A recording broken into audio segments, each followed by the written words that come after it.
Eternals volume 4 के last episode में हमने देखा कि ड्रीमिंग सेलेस्टियल जो है मक्कारी से मुस्तकिल कॉन्ट्रैक्ट में होता है और वो उसको बता रहा होता है कि कब कौन सा इटर्नल कहाँ पे मौजूद है और वो कुछ अपनी मोटिवेशंस वगैरह भी शो कर रहा होता है मक्कारी के साथ। और दूसरी तरफ थीना और इकारिस जो है वो इटर्नल्स को ढूंढने के लिए निकले हुए होते हैं और वहीं पे दूसरी तरफ ड्रूक जो होता है वो भी अपने पास से जो है उन इटर्नल्स को ढूंढने की कोशिश कर रहा होता है और अपनी एक अलग ही टीम बना रहा होता है इटर्नल्स की, क्योंकि वो चाहता है कि वो इस दुनिया में प्राइम इटर्नल का टाइटल हासिल कर ले, जिससे सारे इटर्नल्स को उसकी बात सुननी पड़ेगी।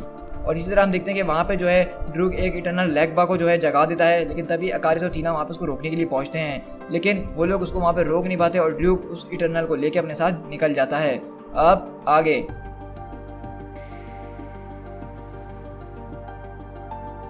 हम यहाँ से वर्जोखिया के अंदर शिफ्ट होते हैं, जहाँ पे इसने काउंसिल ऑफ इटर्नल्स बनाई हुई है। मतलब अब तक हमें ये दिख रहा है कि ड्रूक जो है वो काफ़ी ज़्यादा इटर्नल्स को ढूंढ चुका है और उसके साथ मिलकर उसने यहाँ पे काउंसिल बना ली है और उनका माइंड वॉश वगैरह वो कर रहा है मुस्तकिल। और यहाँ पे हम देखते हैं कि वो उनसे खिताब कर रहा होता है और बोलता है कि हमने अपना बहुत ज़्यादा अरसा जो है इन फुलिश क्रिएचर्स को बचाते हुए निकाल दिया है, लेकिन ये हमें डिज़र्व नहीं करते हैं और हम इससे ज़्यादा बेहतर डिज़र्व करते हैं। सो इसलिए आज हम लोग यहाँ पे गैदर हुए हैं एक यूनिट के तौर पे। इसलिए आज से हम जो है एक यूनिट हैं और हम कोई भी अपॉर्चुनिटी को ज़्यादा नहीं जाने देंगे। एक सेलेस्टियल खड़ा है वेस्ट कोस्ट यूनाइटेड स्टेट्स के अंदर, जिसकी कंडीशन जो है अभी तक हमें नहीं पता कि वो क्या चाहता है, लेकिन अगर तुम लोग की सपोर्ट हो तो मैं रोल ऑफ प्राइम इटर्नल के तौर पे उसको निभा सकता हूँ। और फिर इस तरह से हम हर एक इटर्नल का इस्तेमाल करेंगे और उसके ज़रिए जनरेट करेंगे एक यूनी माइंड, और वो इतना ज़्यादा पावरफुल होगा जितना इससे पहले आज तक बना नहीं होगा। और इसके ज़रिए हम लोग जो हैं उस ड्रीमिंग सेलेस्टियल के ऊपर कंट्रोल हासिल कर लेंगे और एक गॉडहुड लेवल की पावर तक पहुंच जाएंगे। बोल्डनेस मेरे दोस्तों, यही है वो रिवॉर्ड और ये चाबी है इस यूनिवर्स की। तो लेगबा बोलता है कि अगर हम लोग फेल हो गए ड्रूक तब क्या? तो वो बोलता है कि लेगबा मुझे एक बात का जवाब दो, क्या ये चीज़ उससे बुरी है कि हम सारी इटर्निटी के लिए जो है एक केज के अंदर कैद हो जाएं और जानवरों की गन को साफ करें? अपना फेथ जो है ये इसको स्प्रेड करना शुरू कर दो, हर जगह पे ये लफ्ज़ निकालना शुरू कर दो, एक रिलीजन बना दो ताकि हर कोई हम पे बिलीव करना अभी से शुरू हो जाए।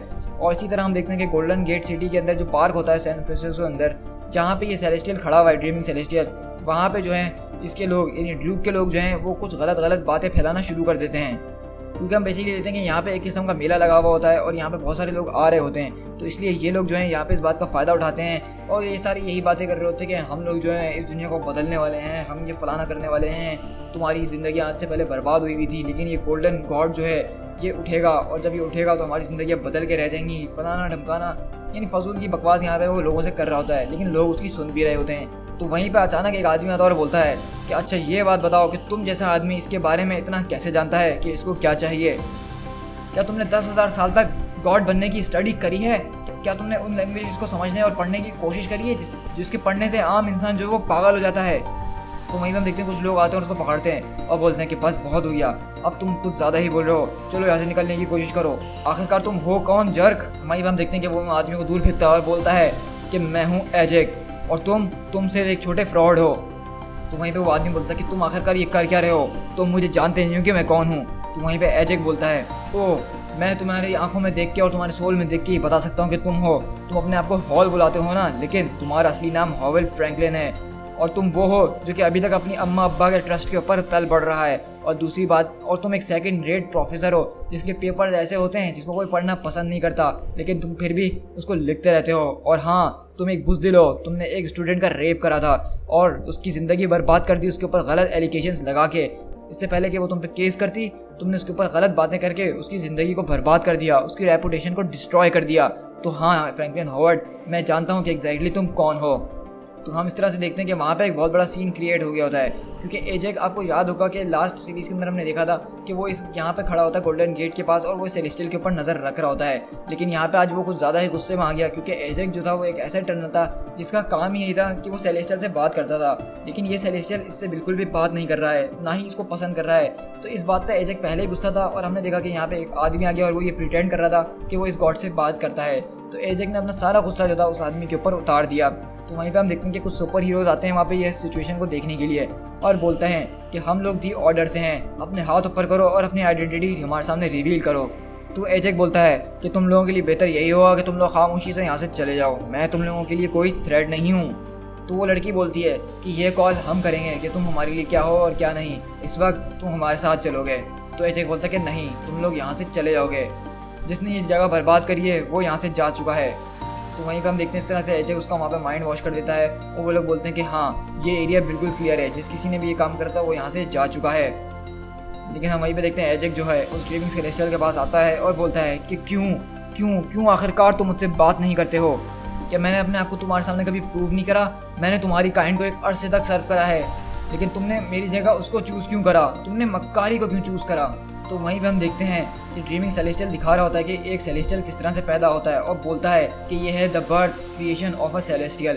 तो मक्कारी बोलता है कि ये तो बहुत ही खूबसूरत है, ये चीज़ जो तुम देख रहे हो इससे बहुत सारी चीज़ों का अंत होता है, लेकिन इससे एक नई शुरुआत भी होती है दूसरों की। हम लोग एक ऐसे इंस्ट्रूमेंट है जिनको प्लांटिंग, क्रिएशन और डीमिंग के लिए बनाया गया है इस यूनिवर्स के अंदर। तो वहीं पे वो सेलेस्टियल बोलता है कि ये है प्लेनेट 654.345.7928। तो मक्कारी बोलता है कि ये क्या है, तुम मुझे ये क्या दिखा रहे हो? तो वो सेलेस्टियल बोलता है कि मैं तुम्हें हर चीज़ दिखा रहा हूँ मक्कारी, हर चीज़। और इस तरह से हम यहाँ पे ये देखने वाले हैं बेसिकली सेलेस्टियल के ज़रिए कि ये सेलेस्टियल का काम इस यूनिवर्स के अंदर है क्या। और वो बताता है कि हम उन प्लैनेट्स पे जाते हैं जहाँ पे ऐसी स्पीशीज़ पाई जाती हैं जिनके अंदर एक ख़ास न्यूरोलॉजिकल पोटेंशियल पाया जाता है, और फिर हम उन्हीं को चूज़ करते हैं कल्टीवेशन के लिए। हम जो है उस स्पीसीज़ के 100 लोगों को जो है रैंडमली उठाते हैं और क्लासिफिकेशन इटर्नल्स में चेंज कर देते हैं, और फिर हम उनके और 100 लोगों को उठाते हैं और क्लासिफिकेशन डिविएंट्स के अंदर ट्रांसफॉर्म कर देते हैं। ये क्लासिफिकेशन इटर्नल जो है ये बहुत ज़्यादा पावरफुल है क्लासिफिकेशन डिविएंट से, लेकिन ये जो क्लासिफिकेशन डिविएंट है ये जो है बहुत तेज़ी से ब्रीड होती है और बहुत जल्दी तादाद में बढ़ जाती है। उसके बाद हम इस बैलेंस को बरकरार करके दोनों को 100 बनाने के बाद उस प्लेनेट को छोड़ देते हैं उनकी अपनी डिवाइसेस के साथ, ताकि हम देख सकें उनकी फ्री विल उस प्लेनेट के ऊपर क्या इन्फ्लुएंस लाती है, और इस तरह से हम फुलक्रम को सर्व करते हैं। शील्ड हेली कैरियर के अंदर हम शिफ्ट होते हैं जहाँ पे आयरन मैन बोलता है कि मैं तुमसे बिल्कुल भी खुश नहीं हूँ सरसी, क्या मैं तुम्हें खुश लग रहा हूँ? तो सरसी बोलती है देखो देखो हम रजिस्टर नहीं कर सकते हैं क्योंकि हम लोग US सिटीजन्स हैं ही नहीं। तो आयरन मैन बोलता है तो क्या तुम मुझसे ये कह रही हो कि तुम लोग इलीगल एलियंस हो? तो सरसी बोलती है कि नहीं, मैं प्रीफर करूँगी अनडॉक्यूमेंटेड वर्कर्स। तो आयरन मैन बोलता है कि वेल ये तो बहुत खूबसूरत बात तुमने कह दी है, लेकिन ये बताओ कि अगर तुम्हारा कोई एक वेल डॉक्यूमेंटेड वर्कर्स हमारे पब्लिक पार्क के अंदर आके अपना पूरा दिमाग खो बैठे और ये सारी हरकतें करे, तो फिर इस सब की रिस्पॉन्सिबिलिटीज़ किस पे आएंगी? वो मुझ पे ही आएंगी ना, लोग मुझसे ही सवाल करेंगे ना। तो सरसी बोलती है क्या तुम खुश नहीं हो? तो आयरन मैन बोलता है कि प्लीज़ सरसी मुझे पुश करने की कोशिश ना करो। तो सरसी बोलती है देखो मुझे माफ़ कर दो टोनी एजेक के लिए, ये दोबारा नहीं होगा। तो आयरन मैन बोलता है देखो मैं तुम पे विश्वास करना चाहता हूँ, मैं तुम पे विश्वास करता भी हूँ, लेकिन सरसी देखो मुझे फिक्र है क्योंकि मैं समझता हूँ कि तुम इटर्नल्स जो पूरा हक रखते हो एक अलग ऑटोनॉमी हासिल करने का, लेकिन देखो एक फ्लिकिंग डीटी जो है हमारे पार्क के अंदर आके खड़ा हो गया है और हमें नहीं पता कि उसका क्या करना है। तो सरसी बोलती है देखो टोनी तुम परेशान बिल्कुल भी ना हो, क्योंकि इस तरह के खतरों से मेरी टीम यानी इटर्नल जो हैं वो बहुत सदियों से काम करते हुए आ रहे हैं, तो इसके बारे में तुम्हें फिक्र करने की बिल्कुल भी ज़रूरत नहीं है। तो आयरन बोलता है कि चलो ठीक है, अगर तुम मेरी मदद करो एज अ फॉर्मर एलायंस तो शायद मैं भी तुम्हारी मदद कर सकूं। तो आयरन बोलता है कि तो देखो तुम लोगों को ये बताओ कि तुम्हारे लोग डिप्लोमेसी के लिए बिल्कुल ओपन हैं। तो सरसी बोलती है कि नो ऑफेंस, लेकिन हमारे लिए अभी अच्छा यही होगा कि हम लोग को तुम अकेला छोड़ दो। तो वहीं पे वो ड्रीमिंग सेलेस्टियल वो अपनी कहानी कंटिन्यू करते हुए बताता है कि जब हम लोग उस प्लेनेट को छोड़ के चले जाते हैं उसके बाद हम 19 कॉस्मिक साइकिल्स के बाद उस प्लेनेट के ऊपर दोबारा वापसी आते हैं। तो 19 कॉस्मिक साइकिल्स ये कितने साल हैं इसका मुझे कोई अंदाज़ा नहीं है और ना ही हमें यहाँ पे बताया गया है, लेकिन हम अंदाज़ा लगा सकते हैं कि यह अच्छे खासे हज़ारों साल हैं। और बोलता है कि फिर हम यहाँ पे आते हैं रीपिंग और टर्मिनेशन के लिए, मतलब ये सेलेस्टियल फिर उस अर्थ के ऊपर या प्लेनेट के ऊपर आते हैं और फिर वहाँ पे जज करते हैं कि कौन सी स्पेसिमेंस यहाँ पे डोमिनेंट है, और इस तरह से वो फिर उसकी लाइफ एनर्जी को गैदर करते हैं और फुलक्रम तक पहुँचाते हैं। इस यूनिवर्स के अंदर सिर्फ एक ऐसी ही एंटिटी है जो कि इस सारी एनर्जी को जो है यहाँ से ले जाके फुलक्रम तक ले जा सकता है बिना किसी गड़बड़ी के और बिना अपने आप को ख़त्म किए, और वो हैं द होर्ड। मतलब वो बताता है अगर हम किसी प्लेनेट पे जाएं और वहाँ पे इटर्नल जो हैं वो हायर पावर हो तो उस प्लेनेट की लाइफ फोर्स जो है वो ट्रांसफ़र कर दी जाती है सेलेस्टियल्स को, और फिर वो हमारा मकसद है कि हम उसके साथ कुछ भी करें। लेकिन अगर उस प्लेनेट के ऊपर एनर्जी सिग्नेचर पाया जाता है डिविएंट्स का तो वो लाइफ फोर्स ट्रांसफ़र कर दी जाती है होर्ड को। जैसे कि मैंने तुम्हें बताया कि हम सेलेस्टियल्स एक इंस्ट्रूमेंट है जो कि प्लांटिंग, क्रिएटिंग और डीमिंग करते हैं, लेकिन दूसरी तरफ द होर्ड वो इंस्ट्रूमेंट है रीपिंग, टर्मिनेशन और हर चीज़ को ख़त्म करने के। और इस तरह हमें वो दिखा रहा होता है कि किस तरह ये होर्ड जो है कितने कितने प्लैनेट्स को ख़त्म कर पहले चुके हैं। तो मक्कारी बोलता है तो क्या हुआ, बस यही कहानी है? तो सेलेस्टियल बोलता है कि मैं तुम्हारी बात समझा नहीं, तुम्हारा क्या मकसद था? तो बोलता है कि मेरा मतलब ये है कि तुम लोग ऐसे घूमते फिरते हो पूरी यूनिवर्स के अंदर, एक सेंटिएंट लाइफ को प्लान करते हो, उसके बाद एक पीस ऑफ बोर्ड गेम की तरह तुम लोग उसको छोड़ के चले जाते हो, तो उसके बाद जो जीता उसके बाद सब कुछ उसका हो गया। तो सेलेस्टियल बोलता है कि हाँ बिल्कुल, तुमने जो कहा वो हमारी फंक्शन की बिल्कुल एक्यूरेट समरी है। तो वहाँ पे मक्कारी बोलता है लेकिन इस सब का मकसद क्या है, इस सब का पॉइंट क्या है? तो सेलेस्टियल बोलता है हमारा फंक्शन जो है वो फुलक्रम को सर्व करता है।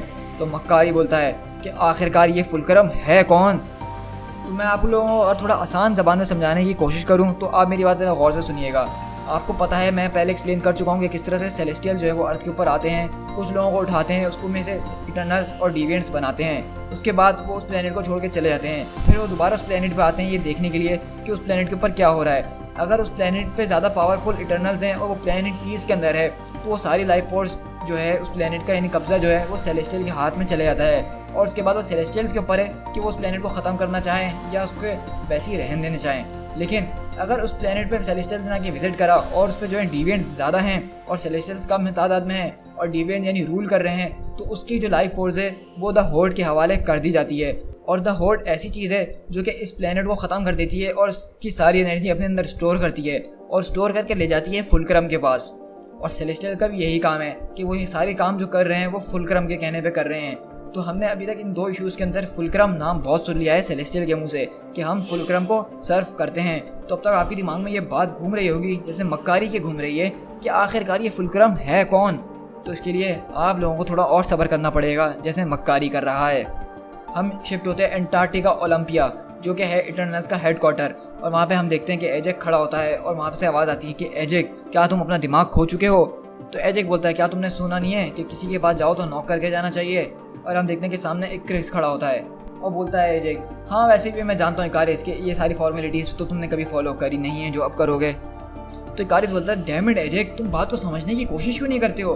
इस वक्त हम लोग जो है बहुत मुश्किल हालात में हैं, खासकर यूनाइटेड स्टेट्स के साथ, और तुमने जो कल रात करा है जो वहाँ पे रैम्पेज फैलाया है ये ऐसी चीज़ थी जो कि हम सबसे कम उम्मीद कर रहे थे जिसकी।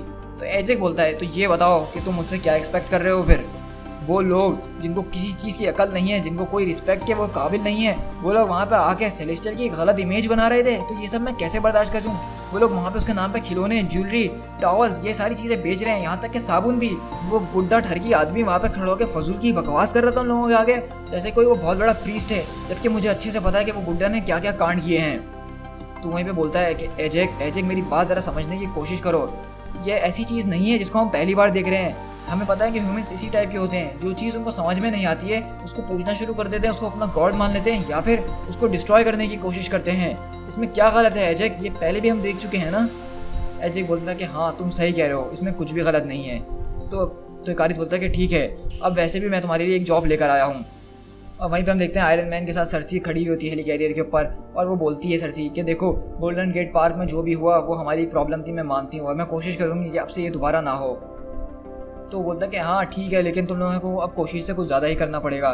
तो सरसी बोलती है क्या मैं तुमसे एक पर्सनल क्वेश्चन पूछ सकती हूँ? तुम्हें बुरा तो नहीं लगेगा? तो आयरन मैन बोलता है कि पहले डिपेंड करता है कि ये क्वेश्चन क्या है। तो सरसी बोलती है देखो यहाँ पे बहुत सारी ऐसी कंडीशंस है ह्यूमन की जो कि मेरे लिए अभी तक बिल्कुल एलियन है, मतलब मैं समझ नहीं पाती हूँ।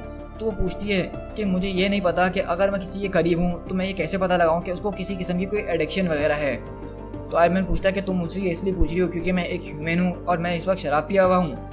तो वो बोलती है कि नहीं मुझे माफ़ करना, मेरा वो मतलब नहीं था, लेकिन ये बताओ कि मैं उसकी मदद कर सकती हूँ किसी तरीके से? तो आयरन मैन बोलता है कि हाँ, अगर तुम्हारा फ्रेंड ये एडमिट कर ले कि उसके किसी किस्म की उसके पास प्रॉब्लम है।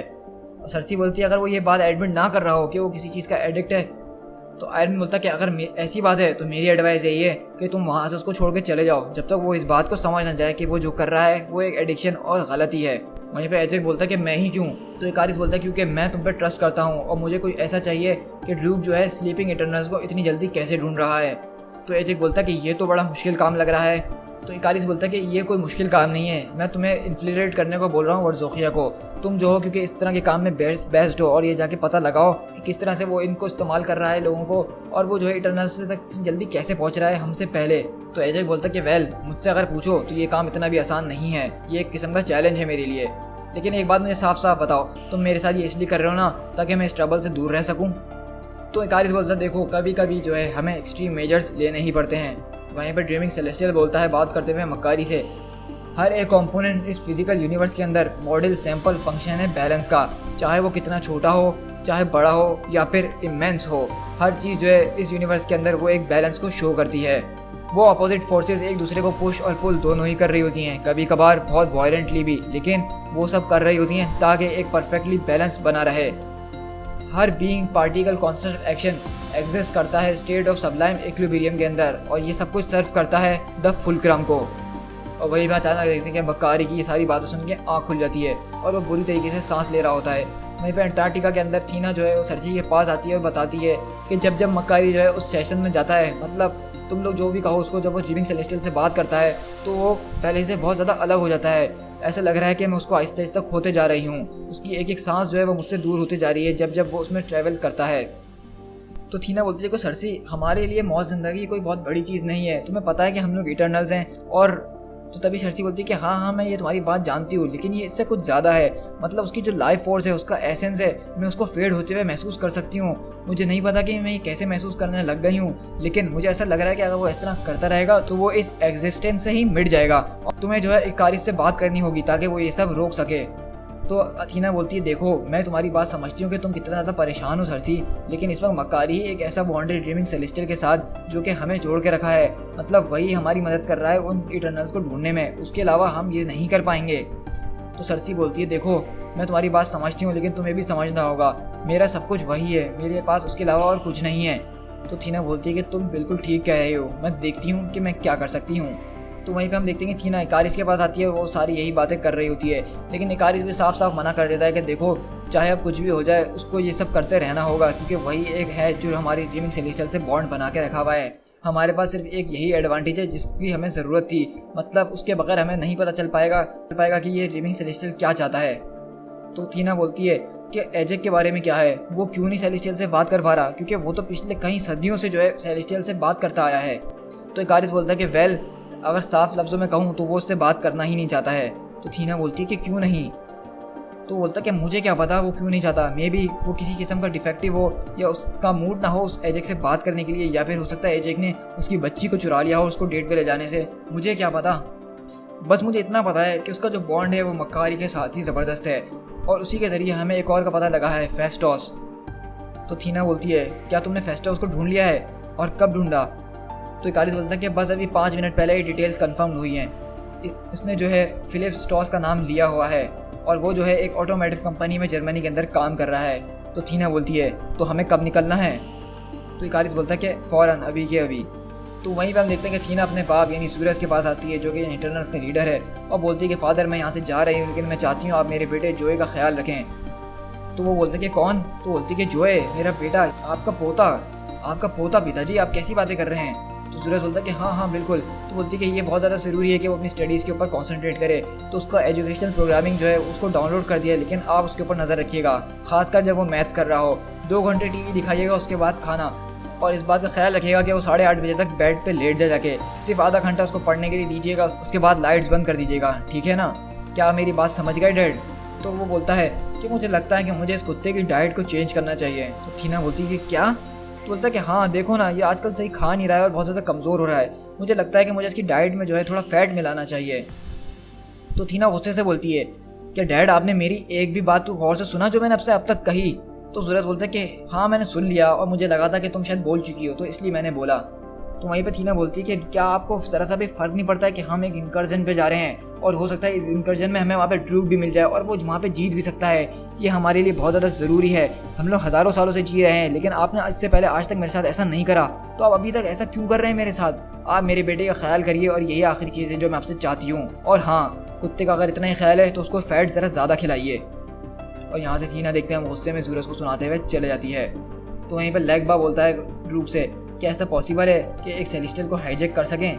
तो ड्रूप बोलता है कि नहीं, हर किसी सेलेस्टियल को नहीं, लेकिन मुझे लगता है कि इसको हाईजैक किया जा सकता है, क्योंकि मुझे ऐसा लग रहा है कि इस सेलेस्टियल को डीएक्टिवेट कर दिया गया है और दूसरे सेलेस्टियल्स ने इसको यहाँ से बाहर निकाल दिया है, यानी अपने ग्रुप से बाहर निकाल दिया है। मुझे कुछ ऐसा ही लग रहा है जैसा कि हमें निकाल दिया गया है हमारे ग्रुप से बाहर। तो वहीं पर लेगबा बोलता है कि टेल मी ड्रूप, मुझे ये बात बताओ कि तुमने मुझे ढूंढा कैसे था।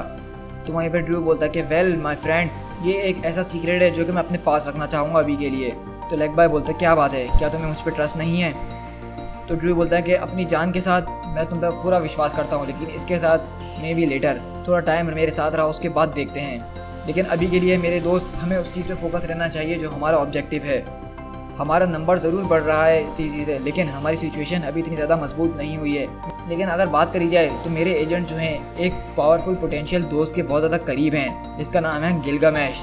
और ये गिलगामेश द फॉरगॉटन वन हमारी साइड पे आ गया तो हमारे प्लान्स को कोई भी फेल नहीं कर सकता है, क्योंकि ये इटर्नल्स का बहुत ही ज़्यादा पावरफुल इटर्नल है। To be continue.